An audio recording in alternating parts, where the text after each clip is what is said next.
11th class good morning. आशा है आप लोग स्वस्थ होंगे, सुरक्षित होंगे, पढ़ाई कर रहे होंगे। आपका रिजल्ट एक दो दिन में आ जाएगा और आप मानसिक रूप से अगली कक्षाओं की तैयारी कर रहे होंगे, पढ़ रहे होंगे। तो किताबें जो आपको मिली हुई हैं उनसे आप कुछ न कुछ पढ़ते रहिए, सीखते रहिए। मैंने आपको रिलेशन पढ़ाया, फिर कौन सा रिलेशन फंक्शन होता है, फंक्शन होने की क्या शर्तें होती हैं, ये मैंने पढ़ाया। अब फंक्शन आपने पढ़ लिया, फिर मैंने फंक्शन का डोमेन बताया, फंक्शन का कोडोमेन बताया, फंक्शन का रेंज बताया और फंक्शन का इमेज क्या होती है, उसमें टर्मिनोलॉजी, प्री इमेज क्या होती है ये बताया और उसका पिक्चोरियल रिप्रेजेंटेशन बताया कि किस टाइप का रिलेशन फंक्शन होता है, कौन सा रिलेशन फंक्शन होगा। क्योंकि फंक्शन एक रिलेशन होता है लेकिन हर रिलेशन फंक्शन नहीं होता है। ये आप सीख चुके हैं कि हर रिलेशन फंक्शन नहीं होता है। अब आज कुछ और टर्मिनोलॉजी आप सीखिए कि फंक्शन को हम कहते हैं correspondence from one set to another set.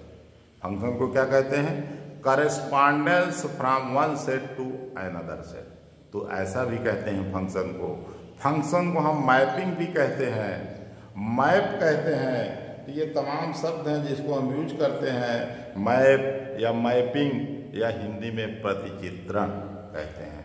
यानी एक सेट से दूसरे सेट में करस्पॉन्डेंस होता है तो एक की इमेज दूसरे में बनती है, चित्रण होता है और दूसरे की प्री इमेज पहले में बनती है। तो इस तरह से डोमेन है, कोडोमेन है, इमेज है, प्री इमेज है, ये बनता है। तो आप इस टर्मिनोलॉजी को आज सीखने का प्रयास करिए। देखिए मैं पिक्चर के द्वारा भी आपको बताने का प्रयास कर रहा हूँ।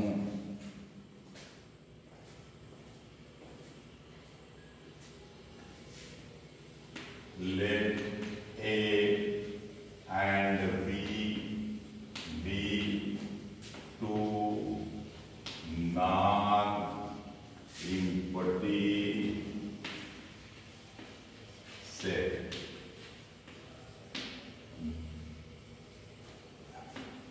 F is a function from A to B. Then we write F is a function from A to B and then here. This is set A, this is set B, this is function from A. Suppose that A is an element, B is an element in B, then A is related to B and another function F, then we write B is equal to Fa. यानी Fa is equal to B. तो हम कहते हैं A की जो image है वो B है, B की जो प्री इमेज है वो A है। इसी को कहते हैं correspondence from A to B। तो फंक्शन क्या है? फंक्शन करस्पॉन्डेंस है। कहाँ फंक्शन करस्पॉन्डेंस है?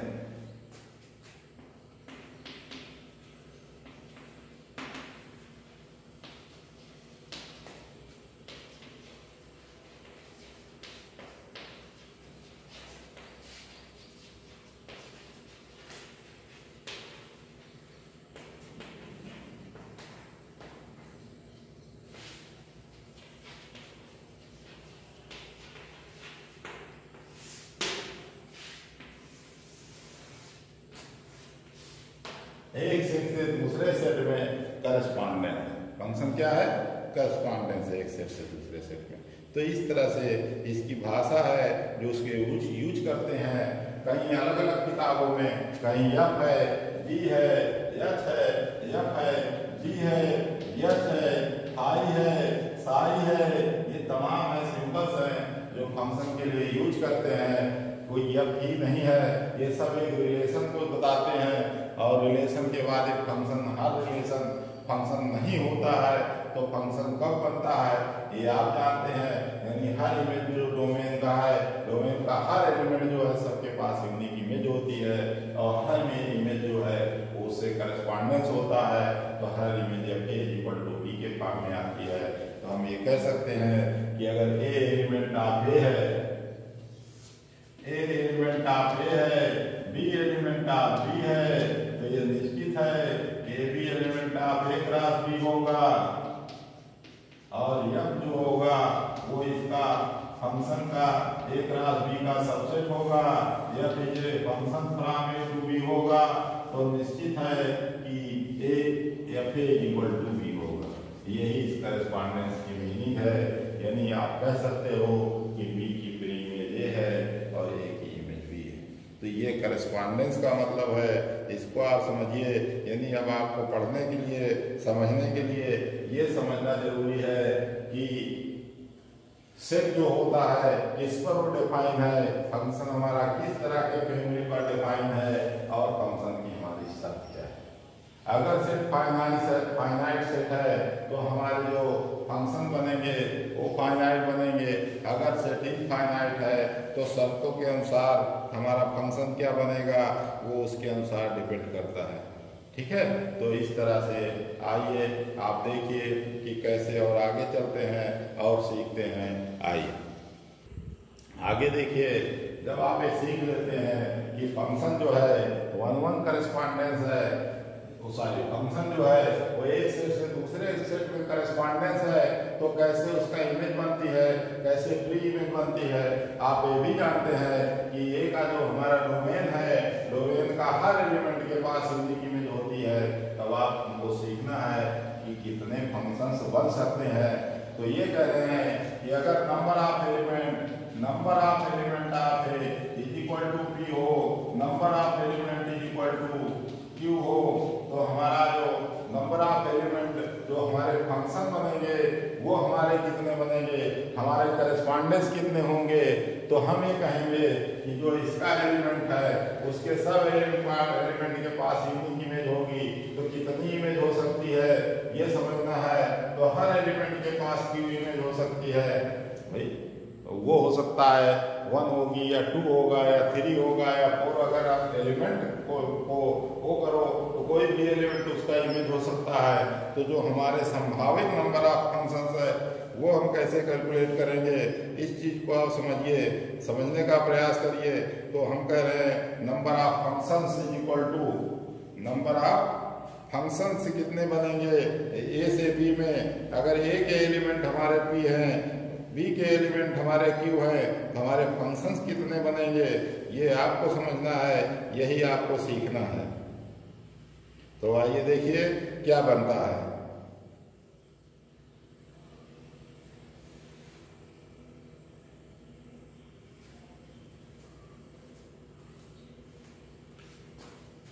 Number of functions from A to B is equal to Q power P। Q power P, क्योंकि इसमें P एलिमेंट है, सबके लिए Q इमेज है, तो सबके लिए Q बार गुणा होगा। तो इस तरह से हमारा कितना होगा, सबका जो है Q बार होगा तो Q पावर P बनेगा। ठीक है, तो इस तरह से नंबर ऑफ फंक्शन हम कैलकुलेट कर सकते हैं। ठीक है, आइए आगे ले चलते हैं। आप देखिए बच्चों, अब आगे ले चलते हैं। इक्वल फंक्शन का नंबर आता है कि दो फंक्शन इक्वल कब कहे जाएंगे, कब इक्वल होते हैं, किसी पर डिफाइन फंक्शन कैसे इक्वल होते हैं। तो ये बताना चाह रहे हैं कि टू फंक्शन इक्वल कब होते हैं। परिभाषा को देखिए, two functions F and ji defined on same domain. तो सबसे पहली शर्त यह है कि अगर फंक्शन को इक्वल के विषय में बात कर रहे हो तो वो एक ही डोमेन पर डिफाइन होने चाहिए। अगर वह अलग अलग डोमेन पर डिफाइन है तो उनके इक्वल होने की संभावना को आप नगण्य मानिए। तो क्या चाहिए, two functions F and ji defined on same domain are called equal functions if क्या, f x is equal to g x. यानी डोमेन के हर वैल्यू के लिए जो फंक्शन की वैल्यू है वो बराबर हो सभी एलिमेंट के लिए बराबर हो, एक दो एलिमेंट के लिए नहीं। उनके जो डोमेन के एलिमेंट हैं, डोमेन के हर एलिमेंट के लिए जो फंक्शन की वैल्यू है वो बराबर है। जैसे x एलिमेंट है तो उसकी वैल्यू fx होगी, fx क्या होगी, फंक्शन की वैल्यू होगी। जैसे आपने अभी कहा b इमेज है तो b जो है उस फंक्शन की वैल्यू थी, पहले जो पढ़ा था कि a की इमेज b पर बन रही है तो fa = b, तो fa जो वैल्यू है वो b के बराबर थी। वैसे यहाँ fx जो वैल्यू है x के लिए fx फंक्शन की वैल्यू है।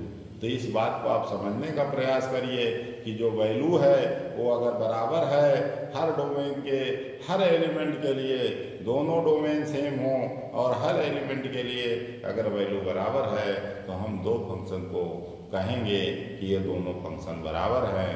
अन्यथा की स्थिति में हम कहेंगे ये दोनों फंक्शन बराबर नहीं है। आइए हम इनको एग्जाम्पल के द्वारा आपको क्लियर करने का प्रयास करते हैं। इस एग्जाम्पल में देखिए, let a = 2, 3, 7, b = 1, 2, 3, 5, let f and g be functions from a to b। a to b जो है दोनों फंक्शन है, दोनों का डोमेन है, दोनों का कोडोमेन भी है, ये डिफाइन है। f = 2, 1, 3, 5 and 7, 5, g = 2, 1, 3, 5 and 7, 1। यहाँ देखिए दोनों का डोमेन सेम है, यानी जो पहली शर्त है फंक्शन की कि दो फंक्शन इक्वल तभी होंगे जब उन दोनों का डोमेन सेम हो, तो ये तो बात हो रही कि डोमेन तो सेम है, लेकिन क्या फंक्शन दोनों बराबर हैं? पहली शर्त तो फुलफिल कर रहे हैं, लेकिन आप देखिए तो हम ये देख रहे हैं f2 = 1 और g2 भी 1 है, f2 = f3 = 5 और g3 भी 5 है, यानी f2 = g2, f3 = g3 और f7 = 5 है और g7 = 1 है। ये दोनों देखिए 7 जो है 5 से रिलेटेड है, दूसरे में फंक्शन के तहत जो दूसरे फंक्शन की शर्त थी वो 7 1 से रिलेटेड हो गया। क्या मिला, f7 जो है वो g7 के बराबर नहीं है, f7 ≠ g7 और जब f7 g7 के बराबर नहीं है, दो एलिमेंट के लिए बराबर है, तीसरे एलिमेंट के लिए बराबर नहीं है, तो इसका मतलब है f ≠ g।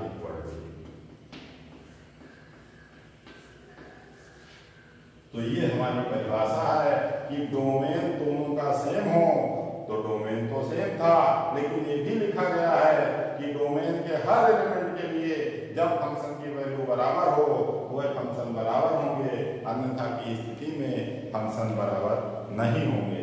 आइए एक एग्जाम्पल और लेके देखिए, समझने का प्रयास करिए। अब इस प्रश्न को देखिए बच्चों, लेट a = -1, 0, 1, 2 and b = -4, -2, 0, 2। ये दो सेट हैं और a और b दो सेट हैं, दोनों फंक्शन a से b में डिफाइन है। f is a function from a to b, be defined by fx = x² - x, fx = x² - x and g such that a to be a function, then gx = 2 modulus x minus half minus 1। अब हमें ये बताना है कि r, f and g equal functions. तो अब हम equal functions की डेफिनेशंस पे जाएंगे कि अगर दो फंक्शन के विषय में हम सोच रहे हैं कि दोनों इक्वल हैं कि नहीं है, तो हम उनके विषय में समझेंगे, देखेंगे कि जो दोनों फंक्शन है वो सेम डोमेन पर डिफाइन है कि नहीं है। तो फंक्शन को देखने से लग रहा है कि दोनों a से b पर हैं, दोनों जब a से b पर हैं इसका मतलब दोनों का डोमेन सेम। अब दोनों का डोमेन जब सेम है तो हमें ये देखना है, दोनों के फंक्शन की शर्तें अलग अलग हैं, तो हमें ये देखना है कि हर एलिमेंट जो है, एलिमेंट की जो वैल्यू है, यानी फंक्शन की वैल्यू जो हर एलिमेंट पर है, क्या दोनों फंक्शन की वैल्यू बराबर है। अगर हर एलिमेंट के लिए, a के हर एलिमेंट के लिए फंक्शन की वैल्यू बराबर है तो हम कहेंगे कि f और g बराबर है। अगर फंक्शन की वैल्यू बराबर नहीं है तो हम कहेंगे कि फंक्शन बराबर नहीं। ये हमारी परिभाषा के तहत सीखना, यही इस एग्जाम्पल के द्वारा। आइए देखिए, तो हम हमारे डोमेन में 4 एलिमेंट हैं, उन 4 एलिमेंट के थ्रू हम फंक्शन की वैल्यू निकालेंगे। तो आइए हम f-1 निकालेंगे। f-1 = -1 का स्क्वायर -1 = 1 + 1 = 2। देखिए f(x) अगर आप सोचिए ये कहाँ से आया था, गिवन है f(x) = x² - x। अब हम f0 निकालेंगे। f0 = 0² - 0 = 0। अब हम f1 निकालेंगे। f1 = 1 का स्क्वायर -1 = 1 - 1 = 0। अब हम f2 निकालेंगे। f2 = 2 का स्क्वायर -2 = 4 - 2 = 2। तो जो हमारे फंक्शन की वैल्यूज आई 2 है, 0 है, 0 है, 2 है। अब हम देखेंगे कि क्या आ रहा है दूसरे फंक्शन के लिए, यानी हम gx = गिवन है 2 mod x - ½ - 1 अब हम g-1 निकालेंगे। g-1 = 2 - 1 - 1/2 - 1 2 into ये देखिए -3/2 हुआ, एब्सोल्यूट वैल्यू है तो 3/2 हो गया -1 = 3 - 1 = 2। तो g-1 = 2, f-1 = 2, यानी -1 पर फंक्शन की वैल्यू बराबर है। अब आगे आ जाइए दूसरे एलिमेंट के लिए g0 निकालिए। g0 = 2 0 - ½ - 1 = 2 into ½ -1 = 1 - 1 = 0। 0 पर f0 की वैल्यू 0 है, g0 की वैल्यू 0 है, यानी 0 पर दोनों फंक्शन की वैल्यू बराबर है, इसलिए इन दो एलिमेंट के लिए तो बराबर हो गया। तीसरा एलिमेंट g1 के लिए देखिए, आप g1 देखिए। g1 = 2 ब्रैकेट में 1 - 1/2 - 1 = 2 into 1/2 - 1 = 1 - 1 = 0। 1 पर भी g1 की वैल्यू 0 है, f1 भी की वैल्यू भी 0 है, 1 की वैल्यू भी 0 है दोनों फंक्शन के लिए, इसलिए इस पर भी दोनों बराबर है। तीसरी वैल्यू है g2। आइए g2 को देखते हैं। g2 = 2 ब्रैकेट में 2 - 1/2 - 1 = 2 into 3/2 - 1 = 3 - 1 = 2। तो 2 पर फंक्शन की वैल्यू, दोनों फंक्शन की वैल्यू 2 है, f2 भी 2 है, g2 भी 2 है। अब हम कंक्लूजन लिखेंगे। Since f-1 = g-1, f0 = g0, f1 = g1, f2 = g2, therefore f = g। Both functions are equal because value of the function for each element are equal, hence functions are equal. This is the way to knowing how the functions are equal or not. So recall your definition and solve such type of question. Mind your definition, keep in your mind always and solve the questions. Hence now come forward. हाँ बच्चों, देखिए आज function में दो बहुत महत्वपूर्ण परिभाषाएं हैं जिन पर बच्चे अक्सर कंफ्यूज होते हैं। बड़े बड़े बच्चे भी कंफ्यूज होते हैं, आम आदमी भी कंफ्यूज हो जाता है गणित को जानने वाला। तो रियल फंक्शन क्या है, रियल वैल्यूएट फंक्शन, ये दोनों को मैंने अलग अलग कर दिया आपको समझाने के लिए अलग किया कि रियल फंक्शन क्या है, रियल वैल्यूएट फंक्शन क्या है। तो कह रहे हैं if codomain of a function is a set of real number और subset of real number then it is called real valued function. यानी जो हमारा कोडोमेन है, जो फंक्शन की वैल्यू है वो सब रियल है तो हम कहेंगे वो रियल वैल्यूएट है। और जब हमारा डोमेन और कोडोमेन फंक्शन का दोनों सबसेट हो रियल नंबर का या रियल नंबर ही हो तो हम कहेंगे कि वो जो है रियल वैल्यूएट रियल फंक्शन है। तो रियल फंक्शन और रियल वैल्यूएट फंक्शन में थोड़ा सा अंतर है। रियल फंक्शन में डोमेन कोडोमेन दोनों रियल होते हैं। रियल वैल्यूएट फंक्शन में केवल कोडोमेन का रियल होना जरूरी है, ये रियल हो चाहे ना हो, लेकिन कोडोमेन जरूर रियल हो, यानी जो फंक्शन की हमारी वैल्यू है वो रियल आए तो हम उसे रियल वैल्यूएट फंक्शन कहेंगे। तो ये चीज़ आपको समझना था। दो बातें, बहुत प्रगाढ़ डेफिनीशन है, बहुत बारीक चीज़ है, इसको समझिए, अपने दिमाग में फीड कर लीजिए कि रियल फंक्शन क्या है, रियल वैल्यूएट फंक्शन क्या है।